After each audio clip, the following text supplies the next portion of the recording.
back to the Scoop, everybody, for our next episode. We had our tournament special a couple days ago, and we're back for some more additional topics. Yep. I am Eric. I'm David. That's David. And we'll start, Dave, naturally with the NCAA Tournament. So we had our preview a couple days ago, and luckily we're back to recap the first day of the first rounds. And, well, for starters, Dave, it was very exciting yesterday. Because, after a year hiatus of not watching the tournament, it was very exciting just to watch some games. I wish I watched a few more games, to be honest. Ohio State, you're dead to me. We're gonna get to that because Joking. Yeah. Very much alive.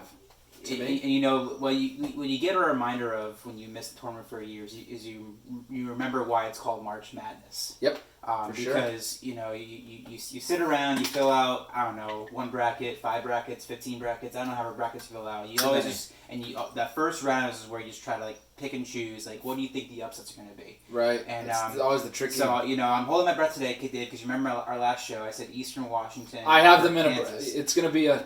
But yeah. That would be the second major upset of the first round, and you don't usually get 2 major upsets. There was another big one last night. North Texas over Purdue. So really, there's been 2 already, and maybe 3 if I'm right about mine. But if you do remember, I did have my list of 4 big upsets, and I got those first 2 correct. Syracuse over San Diego State. Yeah, you called that one. And Oregon State over Oregon Oklahoma. State. Oregon State. Don't beat them up too bad. Yeah. So overall, I'm feeling okay about it. But let's be honest, Dave. The Oral Roberts Ohio State was what you call the legitimate bracket buster. I believe only 5% of all brackets, a little less than 5% of all brackets actually had Oral Roberts. Sorry, I've had being Ohio State in that first round. Did you watch that game, Dave? I did not. Because those 2-15 matchups was 1-16. I know you watched the Hartford game because you had. Well, it was on at the same time as the Ohio State. Yeah. So I don't know if the Ohio State was one you kind of chalked in as I had to watch it, but I had to watch it because in a couple brackets I had them winning the national championship. Yeah, and so in watching that game, what did you see in that game that Ohio State should never play basketball ever again? No, I'm kidding. No, what I saw was a team that. And I'll keep this brief. Ohio State, the better team, Oral Roberts, played well enough to be competitive, and when a game like that goes into overtime, anyone can win. And again, the madness of the aspect of it being madness. Oral Roberts was not a pushover, at least last night or yesterday, and they came to play. They played D. They were scrappy, and that was the kind of the game they needed, which was, ironically, the kind of game that Hartford was playing with Baylor in the first half until Baylor pulled away because it became way less scrappy. So in games where you're overmatched, you want it to be chippy. You want it to be kind of ugly. And, at first it was. Yeah. And it allowed Oral Roberts to kind of develop the confidence. Hey, we can play with this. We can play with them. So I think that also helped. When you allow a team to when you stay in it, you start to believe it, and then you play better or harder, whatever it is. But then ultimately it comes down to the ball going in the hoop. Obviously, I don't care how much heart you have. It comes down to physics. But they played with heart, and it carried them over the top. And Ohio State should be ashamed. No, but this is what happens every year, and I'm bitter. I'm sorry. When you're one of those top teams in the tournament. And you obviously come with a lot of confidence, right? And you're trying not to obviously think past the first round because your eyes are wide open. You're thinking championship, thinking as a 2 seed. I'm right there in case one of these 1 seed falters. Right. They're in the same bracket as Baylor, and they thought Baylor's been a great team, but maybe they have a little weakness. And so I think Ohio State's eyes open a little too much, and they look past these first round matchups. And you have to understand something. We talked about this, Dave. You go on a piece of paper. And you look at Oral Roberts and Ohio State. You look at the talent. You look at the depth. You look at the statistics, and you say there's no way on paper that Oral Roberts has a shot of winning this game. And then, but the funny thing is, even though they do have the leading scorer in all of college basketball. Yeah, but sometimes that gets kind of looked over because it does. I mean, yes, basketball is a sport of individual talents, but it's still a team game. Yeah, and so absolutely. And so even though they had the leading scorer, the rest of the team around him, it suggests that the team really depends on one person. Sure. But it's still a team game. Yep. And so you know, the other day I was kind of looking through like all the conference. I had some time in my hands, so I was kind of looking through all the mid-major conferences. The conferences that we never talked about, and you see all these teams, and that's what happens, Dave. Is these teams, these lower seeded teams usually are from these mid-major conferences. Gets no media attention, gets no focus. Yep. Doesn't really understand what's really happening in these conferences in terms of how good these teams are. Right. And so they really fly under radar come tournament time. Their hardest thing is just winning their mid-major conference. But that's all they got to do to get into the tournament. And they get into the tournament, and it's a game like this where no one's paying attention. And right. like I said, realistically, look at the talent on paper, no shot. But like I said, they from Thursday, these teams have nothing to lose. They believe in themselves. They know that from a media perspective, there's no pressure on them to do anything in terms of relevance. And then when these results happen, now people start paying attention. It's like, oh, Oral Roberts. Oh yeah, we forgot about them because they're not in a big conference. Right. But yeah, for Ohio State, they are the victim this year.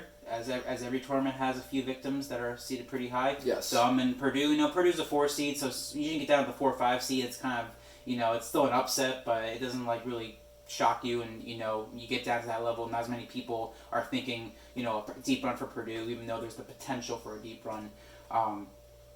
But nevertheless, Ohio State, they are the victim this year, and we'll see if I'm right about Kansas today. But other than that, I mean, it's just overall very exciting to watch the tournament. I know the UConn game's on tonight, and of course, you have your big UConn. Yes, on Thursday it was Hartford. Today we're going UConn.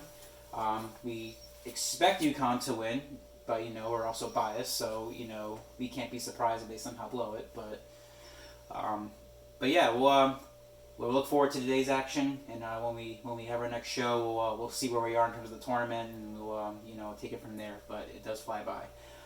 So yeah, go Huskies. But yeah, let's move on now, Dave. And we talked about the tournament enough. We talked about college basketball. Let's go to the NBA briefly.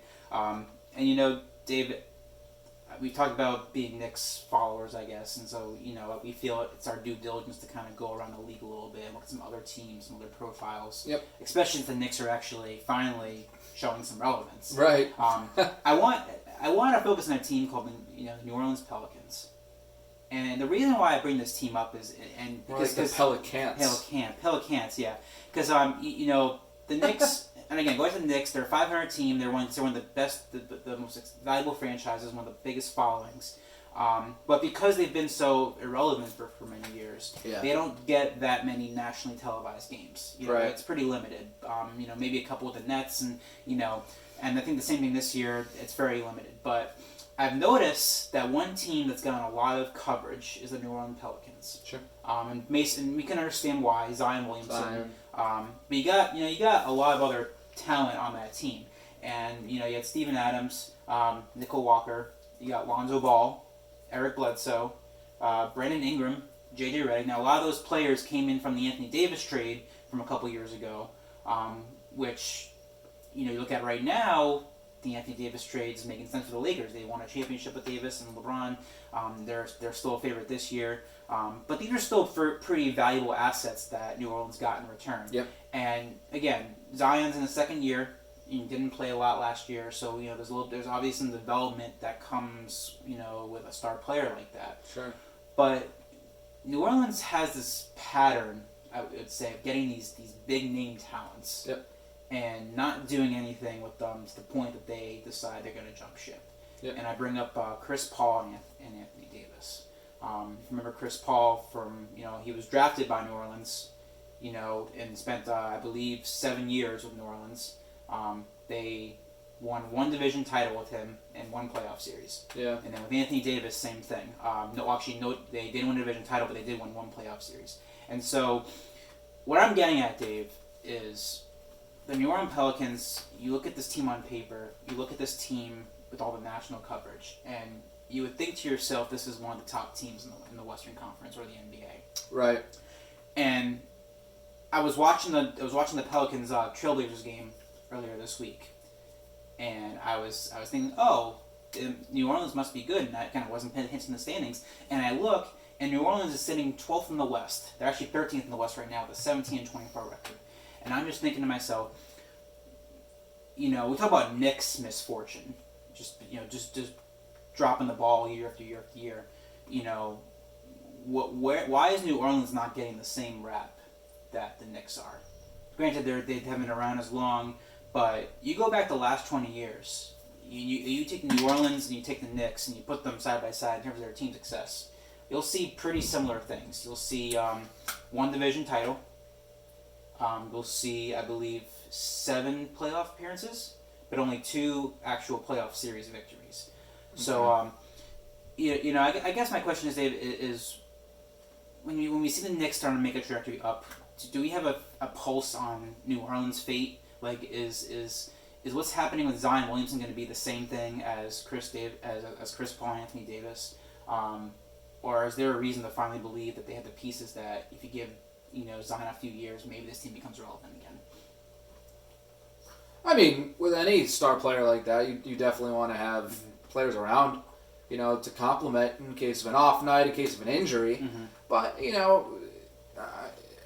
to say he's enough to carry them is, a little braggadocious. But, I believe firmly in the having people around you. And again, as a Jet fan, I'm tempted to give someone like Darnold another year with people around him. Mm-hmm. So in that same ideology, I would feel similar to Zion. I think that they're going to be destined for almost like a dynasty if they put people with Zion and truly give him, 2 to 3 other guys. Yeah. Dave, that's the interesting thing, and this is the problem I think the NBA has had, and they don't want to call it a problem, but I think it is a problem. It's that there's big market teams and there's small market teams. 100%. And NBA to me has never been a fan of parity too much because it's all about getting the big markets, the big names. Yeah. And at least that's what the players have been trying to do. They want to be in the big markets, they want to get the big money, and the NBA is kind of taken a hands-off approach with some very limited moments here. The exception would be Giannis actually staying in Milwaukee. Yeah. And Milwaukee, of course, is going to be a force reckoning with him because he's one of the top 5 players right now. And Milwaukee would be in the conversation, but it does raise the question: is Milwaukee really a title contender? They've kind of said in the years they have been, as long as they have Giannis, but this year right now in the East, it's Brooklyn Nets and the Philadelphia 76ers right now, the top 2 teams, because they have the stars. Yeah, for sure. And so you go back to New Orleans, we expect Zion with some development to become a big star. The question is... Become? Well, he already is, but he is, just by the name itself, and being a number 1 overall pick. And, New Orleans, the thing about New Orleans is that they're very good at getting number 1 picks. They're not doing a very good job of keeping those number 1 picks and right. reaping some real rewards out of it. True. And so that's the question about New Orleans is, they clearly have the talent, they've acquired talent through the draft and through trades. I understand that Zion's young, but to be sitting 13th in the West right now, I think you expect a little more. And again, with the coverage they're getting, is it safe to say they're underperforming right now? Yes. Yeah. And I would agree. Yeah. And so, we'll have to keep an eye on New Orleans. Again, I'm not by any means a New Orleans Pelicans fan, but I do want to give these teams their due diligence to kind of assess them. Sure. And, if Knicks are going to get constantly stomped on for being a horrible run franchise, I think it's time you look at some of the other teams and go, well, yeah, the Knicks are bad, and part of it's because they've been around for so long, but let's not act like they're the only horrible early run franchise in the NBA. Yep. This one, to me, is kind of right there. Okay. So we'll keep an eye on that. That's Eric's hot take. Yeah, that's my hot take on the NBA. Again, I'm trying to become a bigger NBA follower. And again, part of that's my bias, being a Knicks fan, but I'm opening my eyes to what's really happening around this league. But yeah, let's move on to a football topic again. Of course, we always circle back to football because in the world of the NFL, even in the off season, there's always highlights. There's always something going on, and I want to talk about the QB. We talked about QBs quite a lot. We talked about some trades that's happening, some big names, but I do want to finally start putting into perspective for the next year. And I want to know, Dave, your thoughts on which quarterback you think is going to be under the most pressure next year. And keep in mind some of the big things that's happened. The Carson Wentz trade to Indianapolis. That Dak Prescott just got re-signed with an extension in Dallas finally, which we knew that was deserved. Then I bring up some names like Aaron Rodgers, who's regarded as one of the best quarterbacks, but again, won Super Bowl in 13 seasons with Green Bay. There's that. And then my bias, of course, being Daniel Jones in New York. Dave Gettleman calling him the star quarterback, for the true Eli Manning replacement. So some of those names and some of the names I have not mentioned, Dave, what quarterback do you think is under the most pressure to prove something for next year? Sam Darnold. Sam Darnold. And that's not even me being a Jet fan. I've just, some of it is. But you can admit it, Dave. Some of it is, but no, I just, around the league, and all, I'm hearing it, he's becoming the topic of conversation with regards to who has what to show this upcoming year to prove or disprove the hate or the love that he's getting. Mm-hmm. And I say that to say this. He's someone, number 3 pick, 2017. Mm-hmm. That's nothing to bat an eye at, man. That's a big deal. That's a guy who was sought after, was thought of as, a potential long-term, team quarterback, and a franchise guy. And when you're not living up to it, or your team's not living up to that hype, or both, you start to then question that draft pick, and then he starts to question himself, and fans and commentators start to question, was that the right move? And so, for me, I just think because he's also so young, he's still so young. I don't think he might have just turned 23. So, when you let that sink in, I just think that he has, because here's the deal. If they decide to not go quarterback in the draft at the number 2 spot, which it's starting to lean like they aren't. Yeah. Sam's coming back for a year. He's going to come back for a year. At least for a year. Mm-hmm. And whether he gets dealt or whether this coming year he ends up taking off with a new regime and new players and, all that kind of stuff, then hopefully the pressure will be off. But this year in particular, I think the pressure is on Sam Darnold to perform and for the Jets to ultimately show their hand on where they stand with him. So, and there's others that can be argued as, but for various reasons. But I think the overall quarterback that has the most pressure to perform this year, Sam Darnold. Okay. And that's my argument why. So, with Sam Darnold, and this is what I want to know, is when you look at his performance, and you translate to Jets' success, or lack of success, I should say, how much of that is the quarterback versus how much of that is the culture, the team around him, the management? What's the breakdown you think with that? Well, I could go on for days about that, that's my bias. Yeah. But that's why the conversation, and that's why my choice is Sam Darnold here, because there's so much to analyze with this topic, from the culture to coaching. Coaching. That's a nice new word there, Dave. Coaching, yeah. To coaching, to the players that are around him, and how they're executing, and then to Sam.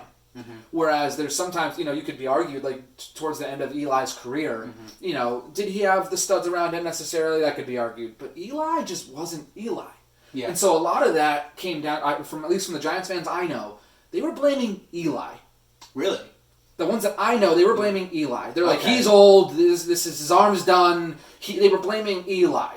The ones that and obviously I've heard the other argument. I've heard that he didn't have anyone. His O-line didn't give him time. I've heard that, but that's my perspective. And that's fine. Yeah. And I'm sure that was a part of it. But I'm saying a lot of the Giants fans I talked to centered in on it being an Eli rather than a culture. Yeah. Age is a real thing. Because when I think culture, and this isn't even me being insensitive to you, but sign me up for the 2 Super Bowls in a decade thing.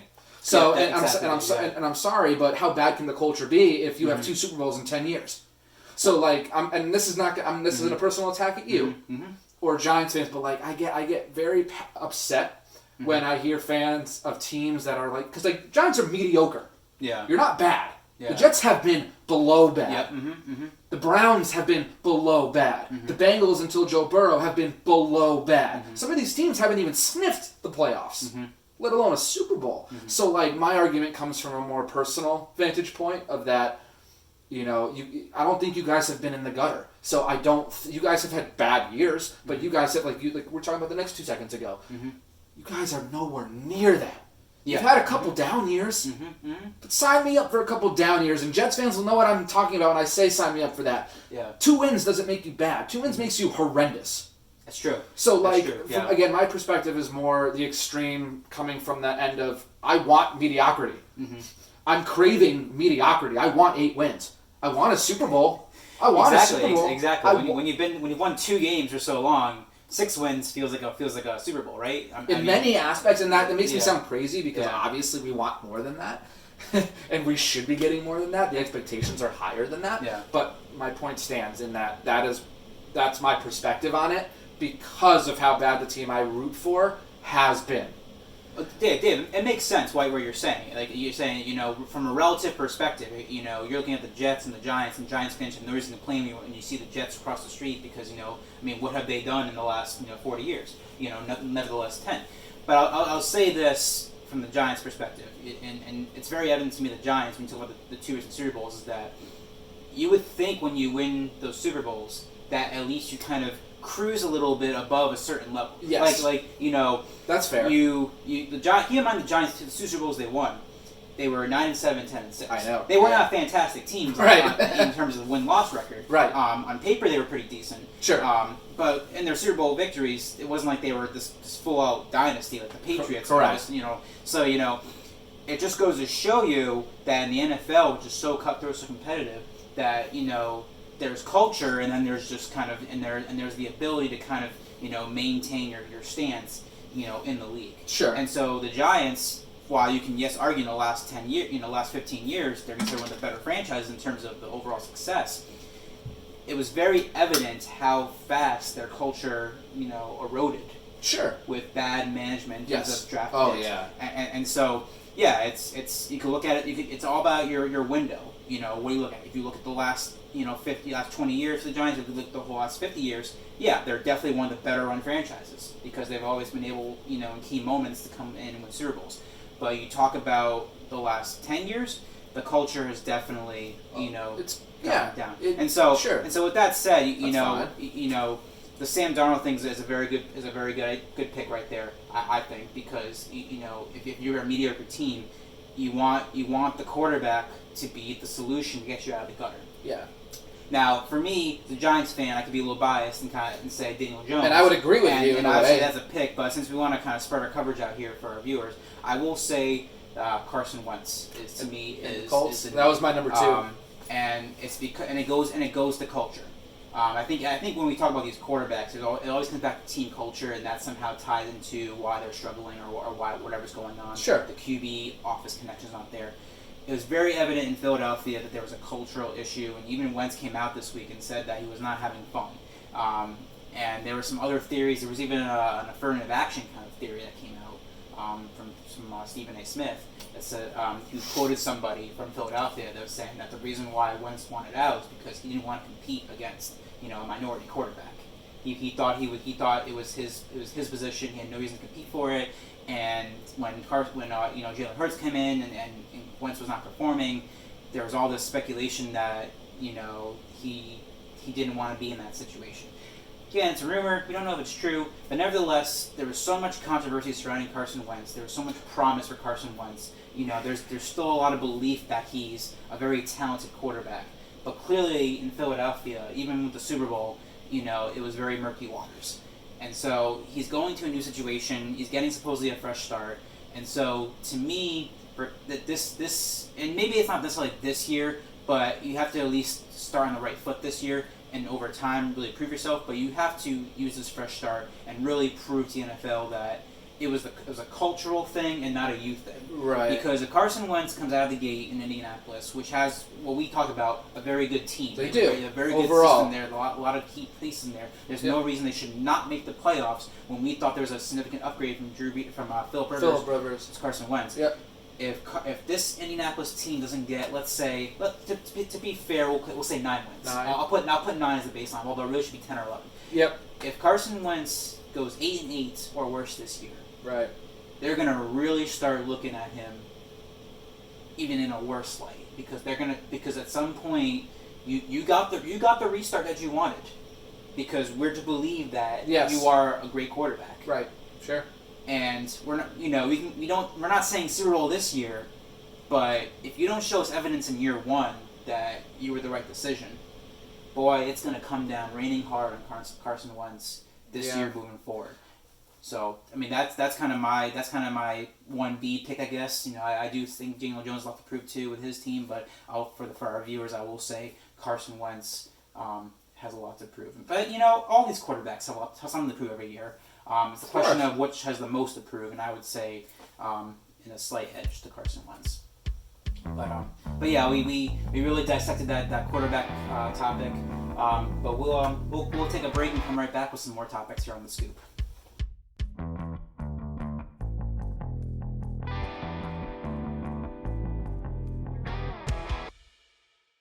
Welcome back to The Scoop, everybody. I am Eric. This David, is Dave right what's going here. on? And we had a few more topics we want to discuss. We got into some very dissected topics, but we'll reel back a little bit of some more basic stuff here. And the one I want to talk about, and this was a little over a week ago. I'm a big NHL fan. Me too. And I can't hold back my excitement, but NHL is coming back to ESPN.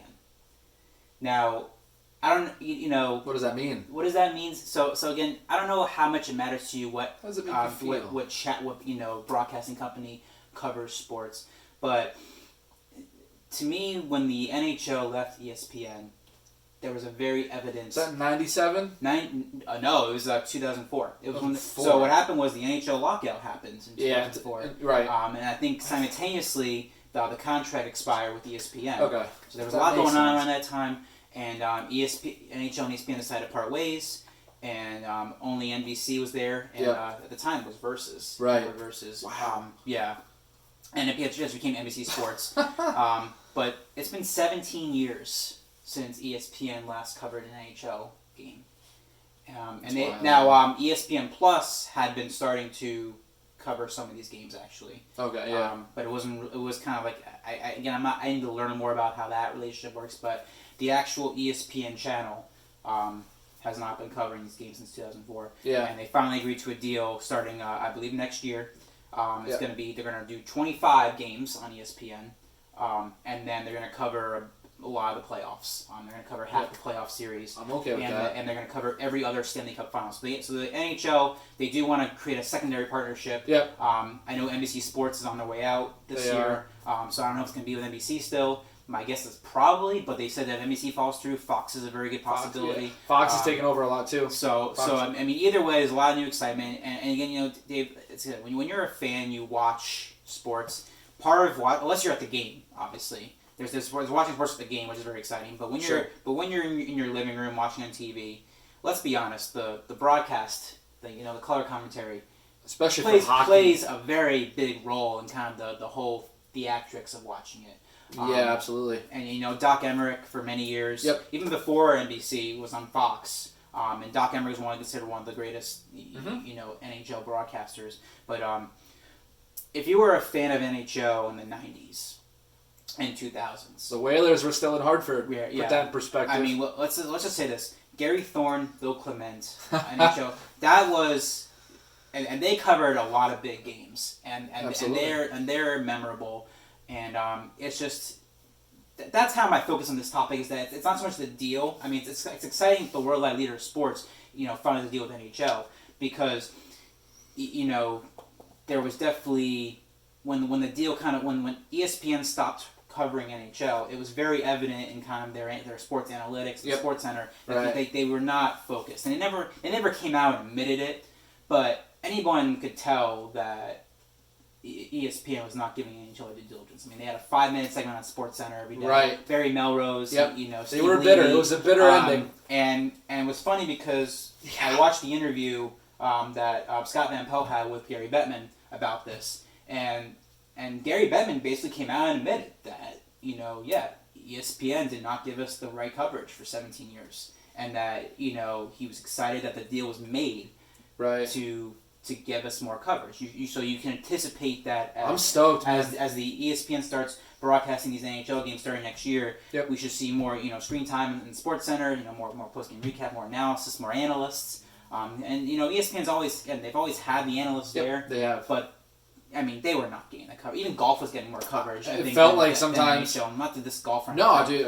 Even NASCAR for a while, believe it or not, was getting more coverage because because ESPN actually had contract with NASCAR to watch for broadcast many races for many years. So overall, the deal itself is very exciting. Yep. But as a fan who likes to watch in my living room, my biggest question is who's going to be doing the color commentary.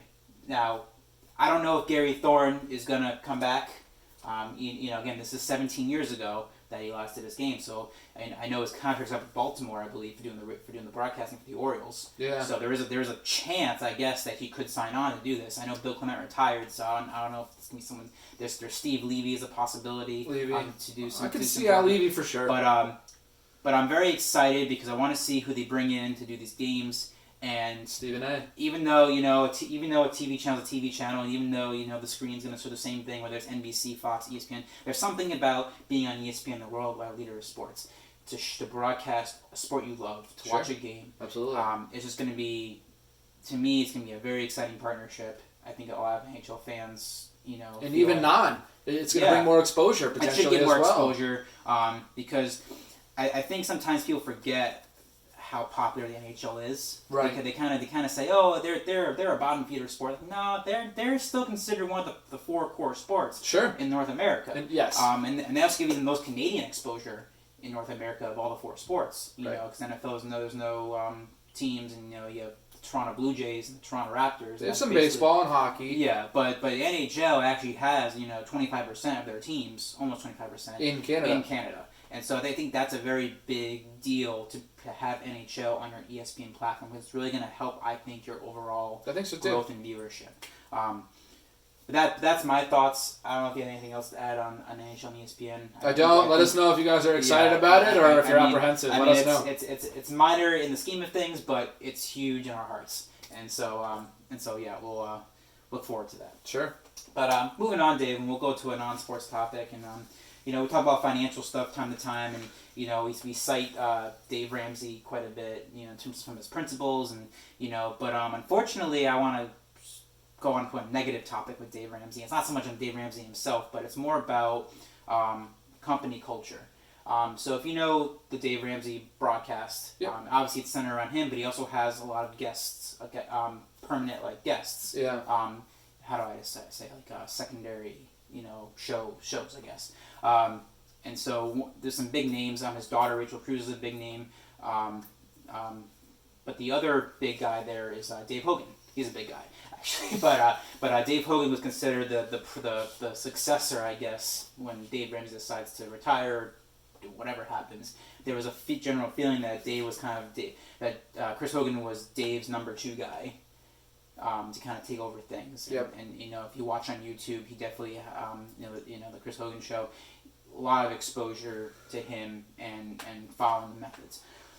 Well, apparently, Chris Hogan is now no longer with the Dave Ramsey Network. And lovely. And I had to read into this, and I had to figure out why. And apparently, it's something to do with culture. Company culture. Company culture. Full circle and again, I don't know much about Chris Hogan's background, but I guess he had a wife. They were going through a bad divorce. They're going through a nasty divorce. Thank you. And but apparently, while going through this divorce, he did some things.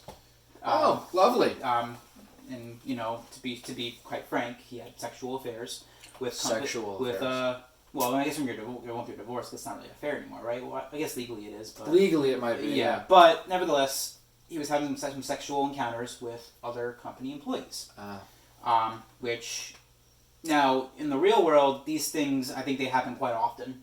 Unfortunately, but and I think depending on the publicity that a company gets based on those things, if it doesn't come public or doesn't decimate the company's image, they kind of just say, okay, well, it's your adults, you can kind of do your thing. But in this case, the company policy Dave Ramsey has is actually a very strict policy that says not only can you not have sexual encounters with company employees, but company employees should abstain from sex until marriage. So Dave runs a very Christian kind of company. Right. And so obviously when these things come to light, not only are they they consider adultery from Dave's perspective, but they're technically violating his company policy. So, basically they said that, so basically the policy is, even though they consider Ramsey Solutions one of the best places to work in America, they require employees to adhere to a strict and righteous living code that bans gossip and sex outside of marriage. And the other story, which is not a Chris Hogan story, was there was actually a woman that got fired from Dave Ramsey's show for being pregnant and was known to not be married. So it wasn't necessarily an employee within the company, but she got pregnant, was not married. Dave knew about it, fired her, and there's now a lawsuit. And so, oh, lovely. So it's basically, kind of long story short, what's happened here is that, Chris Hogan, personal life, outside of doing actual work, got tangled into this mess of company policy. And that's why he's no longer there. And so I bring this up, Dave, because it's to me, I guess the question I'm trying to figure out is, what is your view on company policy dictating personal life decisions? It's, and obviously a lot of times this comes back to, sexual encounters. But, we kind of talk about this, like, obviously, there's like, drugs and, weapons or whatever. And if it's happening outside company property, outside your work hours, it's usually the consensus is that it's your life, your decision. But in this situation, it's a very hands-on approach to not only what you do at work, but what you do outside of work. And I don't know what your thoughts are about, a policy like this. If you agree with it, if you think the company has a right to do what they do, as long as both sides are understanding, or what's your thoughts about? I'll keep it simple. Yeah. Without getting too political or emotional about it, because obviously when you start talking about topics like employment and ethics, you get a lot of people who have passionate opinions, and I myself have passionate opinions on this subject in particular, but I will try to keep it tame. And that is this. His company, his rules. I don't personally agree with them. My choice, just like it's his. So unless he is, and if you go in signing something as the employee and like what you're getting into with him, I'm sorry, in a way, it's kind of on you. And here's the thing too, because and even away from this subject altogether, if you're unhappy at your job, find another one. Yeah. If you're getting mistreated by your boss, find another one. And I know that sounds easier said than done, and it is, because jobs just don't grow on trees. So I'm empathetic to that. I get that. And people need jobs to pay bills, to pay rent, to take care of a child, whatever it is. So I get that. And it's a tricky topic. But my firm belief is his company, his rules, unless he is physically harming an employee or mentally truly harming an employee. And that can be decided by the courts if that decides to go that way. But you can't just say, he fired me because I got pregnant. That's not enough for me to be on the woman's side. But then, if I find out that, he was mean to her or rude to her or did certain things beyond just the firing, then maybe you're having a different discussion. But just on the basis of and again, like I said, I don't agree with that personal stance. Should she have been fired? I probably would not have fired her on just that alone. But that's me. That's my personal choice. It's the United States of America last time I checked. And I'm just not a fan of the way cancel culture is starting to go. And that's a whole nother topic. That's another topic, Dave. It is. But my point is that his company, his choice, unless he's truly violating the safety of the employee, which I haven't heard enough on this situation to know. If she feels the right to pursue a lawsuit, there must be something that we don't know, and that's for them to handle. I don't want to get too much into it. Well, Dave, I think we're splitting some hairs in terms of that. There's really two sides to this. There's the legal side and there's the ethical side. Correct. So legally, and again, we're not employees there, so I don't know how this works, but when these employees come into Dave Ramsey's door on the first day of work, I'm sure are they signing some document that says that I will abstain from these behaviors? Well, right. If they did, then they have no case. That's just that's how the world works legally. I know. It's unfortunate sometimes. You sign the dotted line, you get it paid, you get the benefits of working for Dave Ramsey, considered one of the better places to work in America, according to this article. You get a pretty good salary, you probably have a lot of fun, probably overall great company culture. but you do something that you signed saying you wouldn't do, and you didn't do it. Now Dave has the right to make his decision. He can terminate you, whatever. But again, we're not lawyers, and we don't want to go too much into that. Yeah, and so to me, that's not debatable. But it's the ethical part of it. Correct. And that's what kind of irks me is because we've been hearing a lot of stories lately in corporate America about company culture. Yeah. And putting aside anything that you legally signed your name to, what is the tolerance of these kind of things? And to me, again, with this topic, it was in a sexual nature, and that's 90% of the time that's usually it's either sexual or it's racial. That's usually the two things that ends up two best usually into. And so I think you treat each one a little differently. I think racial, there's a lot more layers to it, but sexual to me is a little more black and white. Because it's either you had sex with somebody or you didn't have sex with somebody, or you made an advance to somebody or you didn't.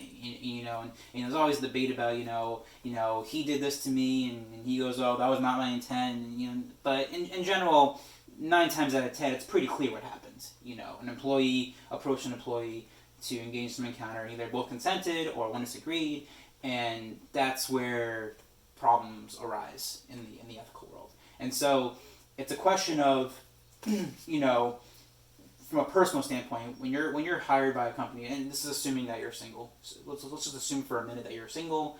You're mid-20s. I'm not, ladies. Yeah, none of us are. But let's assume that you're 25, single, working for a big company. Yeah. Is the corporate workplace to you an acceptable place to seek out companionship in your mind? I mean, there's a complete hands-off kind of thing. Well, again, I don't want to be too divisive on this, but you're if you're over 18, you in you're an adult, most of America, you can give proper consent, and in the company corporate setting, again, personal opinion, would I go out of my way to find office romance? No, probably not. No. But if the right person came along, who's to say in your lap, who's to say I wouldn't? Who's to say I wouldn't date them or pursue something? And does that make you a bad person for having feelings for someone and just because you work together?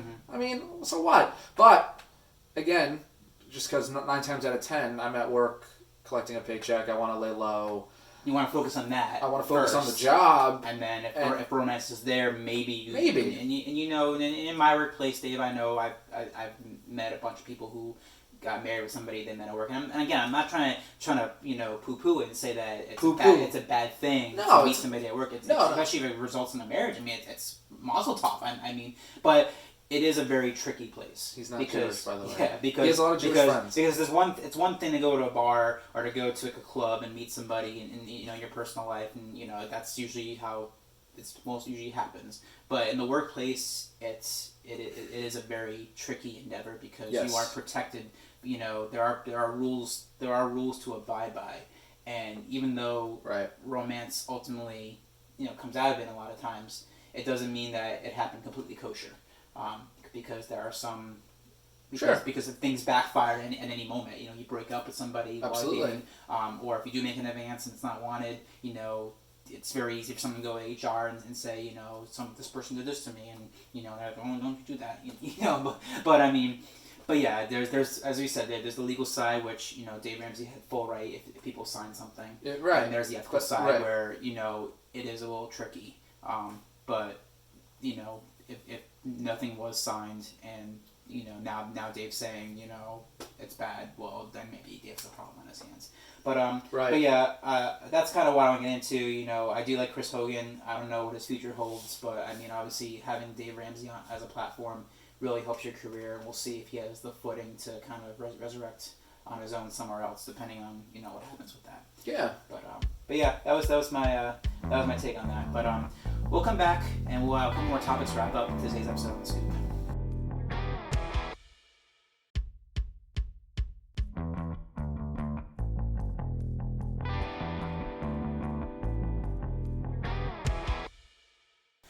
Welcome back to The Scoop, everybody. Wrapping up today's episode. I'm Eric. I'm David. It's David, and we'll start with we'll wrap it up with a couple topics here. One is we want to start with Major League Baseball, and we kind of dabble a little bit here and there. It's been the off season, but it's pretty much we're in spring training. It's expected we're going to start on time. We don't think COVID's going to be a real big issue moving forward. We think it's pretty much under control. Fans are going to be back in the stands. In New York, 10%, which for Yankee Stadium is like 5,000 people. But nevertheless, it's still good to see baseball on time. And we're slated for, I believe, a full season. I don't know if it's 162 or it's a little lighter than that. I think they were talking about 154, but I have to double check. Actually, I have to too. Yeah, but it's pretty much gonna be a full season though. Yep. And everything's gonna be pretty much back to the way it was. So with that said, Dave, and we did. The Dodgers obviously won the World Series last year, and they finally got over their hump, I guess. After all these years, kind of getting so close, but failing, they finally pushed through. Who's the next team to prove something? Who's a team that has the most to prove in 2021? And I know we can make it. And that could be a very easy biased question to say the Yankees, and there's obviously many reasons to say that. And you can stick with that if you want. But is it the Yankees, or is there some other team that you're thinking of that might have more to prove this year? I mean, you can just say the Yankees. No, I know the most about the Yankees. My heart says the Yankees, and even just my personal opinion says the Yankees. But I will stray. And well, Dave, maybe start this. Tell me the reasons why the Yankees have the most to prove this year, and then we can figure out a second team. Well, they have the most to prove just because they're one of the heavy favorites to win the World Series, mm-hmm. And typically when you're held in that, in that circle of pedigree, then the expectation is to do that, to perform. Mm-hmm. Therefore, if you don't,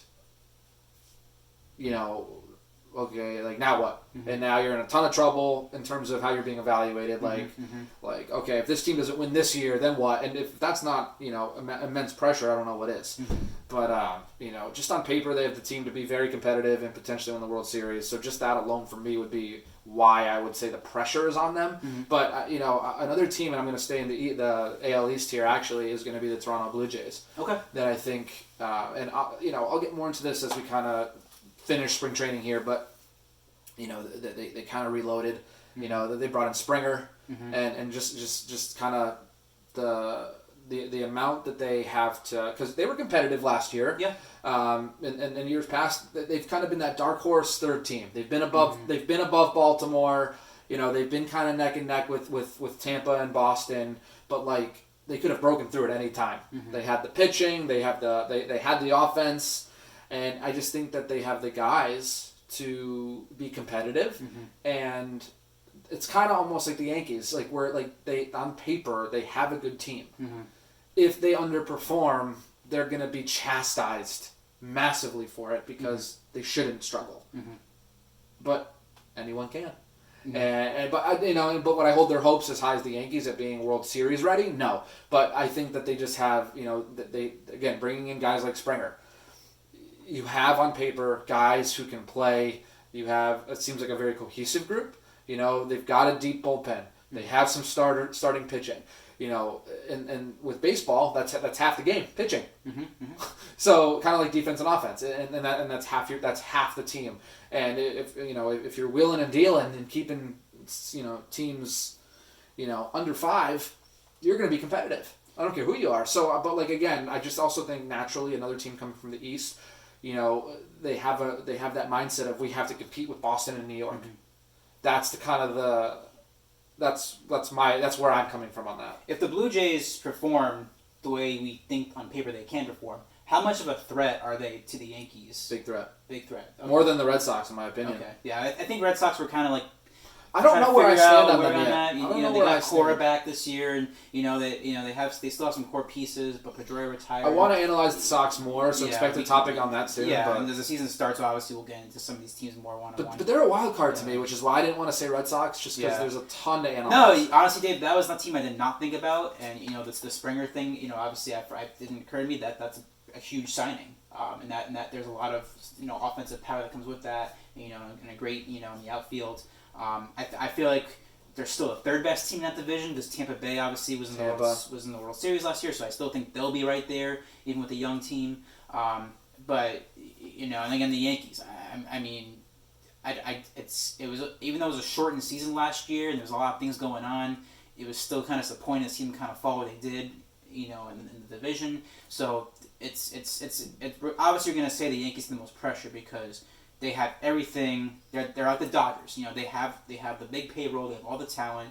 The big thing with the Yankees has always been injuries, and so that's obviously the wild card for the Yankees is that if injuries start piling up and teams like Toronto and Tampa are performing at high levels, yes, not only forget the World Series, forget the playoffs, just think about the division. Right. How much that could be at risk for them. Yep. The team that I picked, Dave, and you might find this interesting, is actually the San Diego Padres. That's fair, yeah. And Fernando Tatis Jr., really is an upcoming star in the league. Yep. They gave him a big contract. You have Manny Machado there. Yeah. And San Diego is one of the few franchises that never won a World Series. Right. They've always had to compete against teams like the Dodgers and the Giants. And the Giants in 2010 with their dynasty, and then the Dodgers more recently. And San Diego, has kind of sniffed some success. In 2007, they they were in the wild card, I believe, and then Colorado kind of came out. Colorado, right. And then you went to '98, which is the only time they were in the World Series, and then ran to the Yankees. So San Diego's a team. Again, you can call them a small market team, I guess, in the MLB world. But they're not small. They're not that small. I mean, they're still a pretty popular team. They have a pretty good following. They do. But they've silently built some pretty good star power down there. And it's still obviously the Dodgers, to me, they're obviously the favorite. And I expect them to be the favorite in the NL and the NL West. But to me, the Padres should at least be sniffing a wild card this year. Yeah. In my opinion, and like I said, you have the talent. So there. For them, it's playoffs or bust for you. It's a playoffs or bust kind of situation because I'm not sitting here saying that they have to win the World Series to be considered successful this year, but they've done a lot of work bringing in a nice, solid young team with a couple of good stars. Yep. And so, to me, you should at least have at the very least 90 wins, but to me, you should try to shoot for 95 this year. And get in as a wild card. Okay. 154 team season, maybe you push that back a little bit. But to me, either way, they need to at least hit the 90 mark, and they need to be in the postseason. Right. I would actually agree with you. And because that's a team that talk about teams that have had horrible runs, for long periods of time.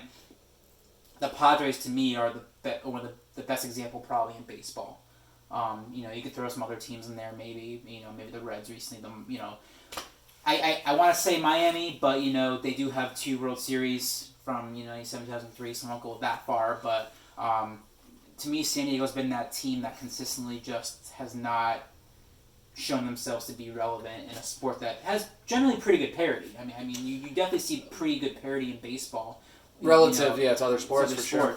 But San Diego, to me, has always been the team that really has not been up there that much. Probably the least of all the teams out there. Yep. At least in the NL. Right. And so, I expect them to, if things align, I hope to see them really perform well this year to at least be second in that division. Arizona, always has, some potential, and, you can never sleep on Colorado because they always find a way to kind of make themselves relevant. Giants are still kind of in rebuild, I think, and they're going to work their way back up. How about the Mets? So Dave, let's not change the topic. I mean the Mets. Yeah, I mean if you really, but again, the Mets, to their credit though, they haven't won a World Series since '86, but they have made it to the World Series at least a couple of times, and they've had some. But the Padres had that one World Series in '98, which is gone on 23 years now. Yeah. Didn't even win a game that year. Granted, it was the Yankees in '98, but I don't know. To me, that's the team. It's one thing to say San Diego if they don't have any star power, but they have 2. They have Manny Machado and Fernando Tatis Jr. That's enough to at least get a wild card, in my opinion. Now, if they get to the wild card, then maybe it's possible you could double down on success and try to go after some bigger name pitchers and like that, and maybe so you don't want to throw yourself out there, especially when LA is still the cream of the crop in the league. But that to me is the team that should the most improve outside of the Yankees. Gotcha. And Toronto. But yeah, we'll leave it at that, and we'll talk about some more teams moving forward as the season kicks off. But we're very excited to see it start in a couple weeks. Right as the NCAA tournament ends, baseball starts. We'll be pretty. The world is great. The world is great again. Almost. But we're getting there. Yeah, we'll wrap it up with one more topic, Dave, and kind of a fun topic here. And as I said, obviously we're a very Connecticut central kind of show, even though we try to be more national coverage. But for those who've never been to Connecticut, or those who are in Connecticut, believe it or not, there are sporting arenas in Connecticut. There are professional teams in Connecticut. There are professional events in Connecticut, and so my question is, Dave, there's a couple of names that are pretty obvious. XL Center for Hartford to start. Renter Field if you're UConn football Huskies. Pratt and Whitney Stadium. Pratt and Whitney Stadium now. Yeah, I still call it the Rent, but that's just me. Dillon Stadium now. We actually have a minor league soccer team. The Hartford. I should know this, Dave. What's the Hartford soccer team name? You can do it. Can I? Not the Whalers, obviously, but wow. It begins with an A. It's a baseball team. Athletic. Oh wow. Hartford Athletic. I'll get better at this, Dave. As I actually start going to these events. I know, right? And then Dunkin' Donuts Park. So Dunkin' Donuts. So I'll be honest, Dave. I have not been to Dunkin' Donuts Park yet. Really? Yeah, I'm a horrible Connecticut sports fan. But tisk tisk on me. But I want to get your thoughts because you've been to obviously a lot of these stadiums around the state. There's a few more that I haven't mentioned. You obviously go to UConn. You have Gamble Pavilion. You go down to Mohegan Sun where the Connecticut Sun play. There's an arena there. Do you have a favorite sporting arena in Connecticut that's just like your go-to place to watch a sporting event? I mean, yeah, I have my favorites, and I think, But you won't pick one though, because you just have your favorite. No, I mean, I have them. I like each one almost individually. Like, it's kind of interesting from the perspective of I enjoy Gamble over XL, just because I've experienced more. Especially if you're a UConn Husky, more you've been to watch intimate UConn games on campus where the students play, and where they play the majority of their home games. They obviously play in Hartford for a few, but just there's not as much of an emotional connection. It feels like to at least UConn, and it felt like XL was more destined for a professional team, which never developed once the Whalers left. So it just kind of felt like a forced venue, rather than a true connected to the state or to the school. So I mean, and I've camped out for games at Gamble, so just like my emotional connection there, and also to the Rent, to the Rensselaer Field for UConn. Not so much because of UConn football, which that's another conversation. Yes. But like I've just enjoyed over the years going to games and tailgating with friends, and typically that's end of summer, early fall, which is some of my overall. I enjoy that weather the most. As we're starting to come back into the 70s and 60s from the summer, so we're cooling off a little. But I can still be in shorts and a tee, at least for most games, most afternoon games, and then just tailgating, social. I've enjoyed that, and hopefully I'm not sure if that's going to be allowed this year, but I guess we'll find out. Yeah. But no, that's all for me. That's been a lot of good memories going with friends and family. So just from that emotional tie, not necessarily the result of said game, but going to UConn football games at least 5, 10, 12 years ago. Once they kind of made the transition away from Memorial Field, those first few years were fun. Yeah, I mean, Dave, I think you kind of laid out that depending on the experience, each arena has its own, unique charm, depending on the time of the year, the sport you're watching. I'm kind of with you that if it was basketball, obviously Gamble. If it's hockey, I would actually go XL Center. In XL Center, we know needs a lot of improvements, but we did watch the UConn men's hockey team 2019, and those are fun games. Yeah, absolutely. The arena fills up pretty decently for a Division I hockey game. Yep. But a lot of people come out to watch them. The Wolfpack, I mean, I think in the late 90s, early 2000s, the Wolfpack is a little more exciting to watch, and now to me it's a little more the UConn hockey. It's a little more exciting at at XL Center. But I think every of those improvements made to the XL Center. I mean, that could be a real great experience, I think, for a lot of fans to be able to watch a hockey game there. Yep. But as I said, I have not been to Dunkin' Donuts Park, so I need to go watch the Yard Goats sometime, But that's the thing, though. Tickets are always, sold out. Like that. I mean, it's on Friday, Saturdays. Yeah, someone who worked there. And that's probably a good thing because they can still sell out a AA, baseball game in Hartford. Yeah. But and then Dillon Stadium, obviously they made some updates there, and if you like soccer, They did. You know. And I'll be going to some games. They start in April. So you know, if you're just a general sports fan, you know, not to be a real fan, but if you're just a general sports fan, and you want to come to Connecticut, we definitely have some great options to watch some sporting events. And like I said, as our restrictions pull back more, and you can start going to some of these sporting events, you know, these are some of the places. But I would say if I had to choose right now, I would say probably Gamble is probably the number one place to go watch something. Go Huskies. Go Huskies. Yeah, but yeah, we'll wrap it up with that, and you know, it's been fun going over a lot of these topics, Dave. We're gonna have many more to come. NCAA Tournament kicks off again today. Continues to round one. Go Huskies. Go Huskies. But until then, we'll see you on the scoop.